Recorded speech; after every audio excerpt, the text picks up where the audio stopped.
열 길 물속은 알 수 있어도 한 길도 안 되는 사람 속은 알 수 없다 합니다. 요즘은 열 길 물속이 아니라 바닷속 11,000m까지 내려가서 그곳에 무엇이 살고 있는지 탐사할 수 있는 기술까지 개발되어 있다고 합니다.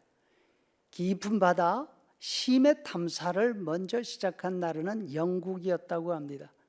에딘버러 대학 연구팀은 1872년에서 76년까지 4년간 2300톤급 목조 범선인 군함을 타고 전 세계 해양을 돌았습니다.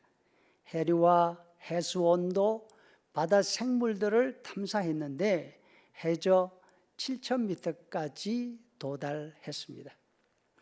현대적인 방식으로 해저 탐사를 시작한 것은 프랑스였습니다. 전 세계 바다에서 가장 깊은 곳 가운데 하나인 8,385m 푸에르토리코 해구에 작은 잠수정을 내려보내서 해저 생물들을 끌어올렸습니다.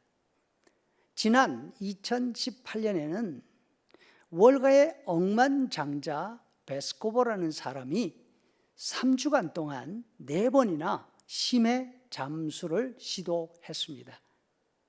4,800만 달러, 엄청난 돈을 들여서 만든 잠수정을 타고 1927m까지 내려갔습니다. 여러분, 그곳에는 무엇이 있을까요? 지금까지 지구상에서 보지 못한 새로운 생명체 4종류를 발견하는 성과를 거두었습니다. 반면 그 깊은 곳에서 베스코보가 본 것은 아주 실망스러웠다고 합니다. 왜냐하면 최첨단 잠수정을 타고 심해에 내려갔지만 거기에도 인간이 버린 쓰레기들이 있었다는 것입니다. CNN은 베스코보가 지구의 가장 깊은 곳에서 플라스틱 소재 가방과 사탕 포장지를 발견했다고 보도했습니다. 물속을 알려면 깊은 바닷속이라 하더라도 잠수정을 타고 내려가 보면 거기에 무엇이 있는지 파악할 수가 있습니다. 그렇다면 사람 속에 무엇이 있는지 알려면 어떻게 해야 될까요?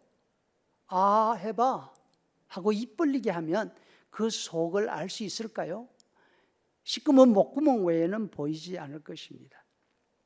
사람 속을 알 수 있는 길, 상대가 어떤 사람인지 알 수 있는 방법은 한 가지밖에 없습니다. 그것은 상대와 이야기를 해보는 것입니다.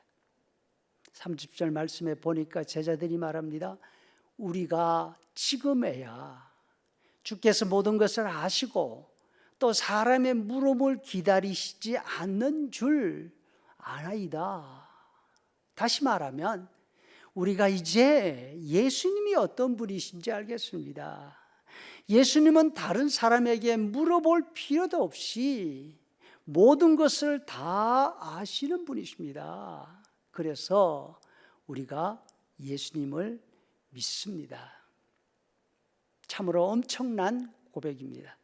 우리도 이렇게 고백할 수 있으면 얼마나 좋겠습니까? 이제는 예수님이 누군지 알겠습니다.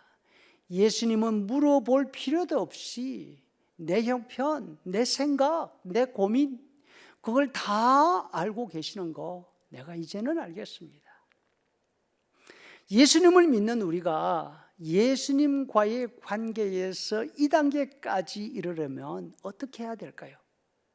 그것은 예수님과 시간을 함께 가지는 길밖에 없습니다.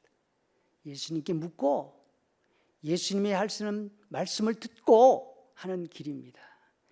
예수님과 시간을 함께하고 예수님께 궁금한 것을 질문하고 예수님의 대답을 듣는 이것을 가리켜 우리는 한 단어로 말합니다. 바로 기도입니다.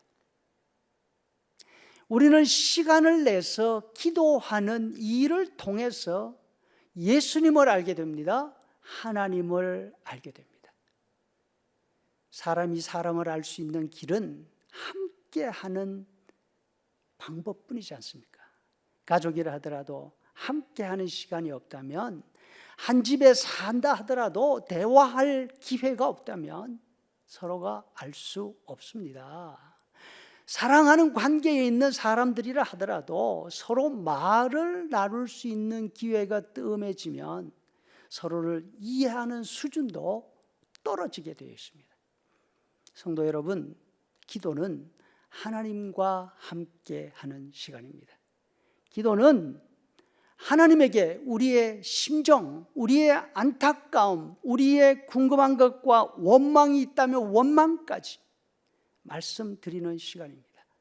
동시에 하나님이 주시는 대답을 듣는 시간입니다. 그래서 우리는 이 시간을 통해서 하나님을 알아갈 수 있습니다. 우리는 하나님을 아는 만큼 믿을 수 있습니다. 하루하루 기도하는 일에 마음을 기울일 수 있기를 바랍니다. 기도를 통해서 하나님을 점점 더 많이 알아가고, 제자들의 고백처럼 우리가 이제는 예수님을 믿습니다 고백할 수 있으면 얼마나 좋겠습니까? 우리 예수님 그 고백을 들으시고 감탄하십니다. 이제 너희가 나를 믿는구나.